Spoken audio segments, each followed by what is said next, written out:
This week we're taking a look at The Sound of the Spirit. Is it worth watching? Find out on this week's Indy Christian review.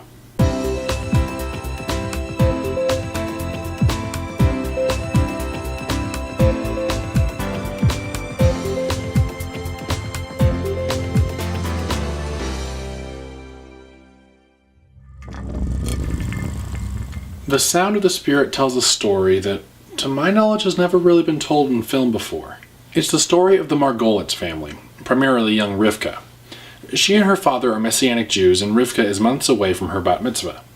Rivka's widower dad, Marty, has been estranged from his brother Sidney for several years after Marty accepted Christ. Through a providential set of circumstances, Marty and Sidney end up meeting for lunch, but there's still tension between the two as Sidney's traditional Judaism doesn't mesh with Marty's Messianic faith. Shortly afterwards, however, Marty falls ill and dies suddenly, leaving Rivka orphaned.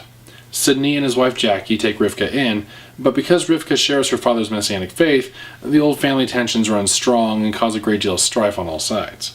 Rivka's aunt and uncle have her attend their synagogue and want her to be bat mitzvahed there, but there is a strong faction within the synagogue that want all traces of Messianic faith stamped out of her, lest she share her faith with their kids. But this doesn't stop young Nicky Blavitz from taking a liking to Rivka.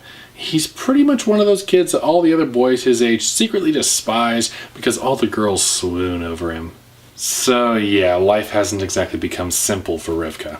This is a moving story about a young girl facing challenges that no child should have to deal with. I found Rivka to be a very inspiring character, even when pummeled on all sides by different pressures and grief and betrayals and insults. She still clings to a deeply rooted faith to help her face all these struggles and is determined to do the right thing. You can tell her father did an amazing job in raising and discipling Rivka.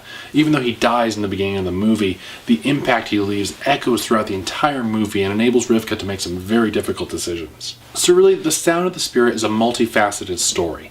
On the surface, it's about a young woman facing incredible difficulties, but underneath it all is a powerful story of a father's legacy and the impact that can have on passing on the faith to the next generation. I also found the situations and the story and just the overall world of the movie to be very fascinating in and of itself. I come from a non-denominational background and I never really had much exposure to the Jewish culture, Messianic or otherwise. I'm sure I can get a lot more out of the story if I did know more about Judaism, but I still found the characters very relatable and I had a lot of sympathy for what was going on. Especially with that subtle subplot of some of the political tensions going on within the synagogue, but we might talk about that more next week. My critiques from the movie are actually really minor, mostly pertaining to the acting and the pacing.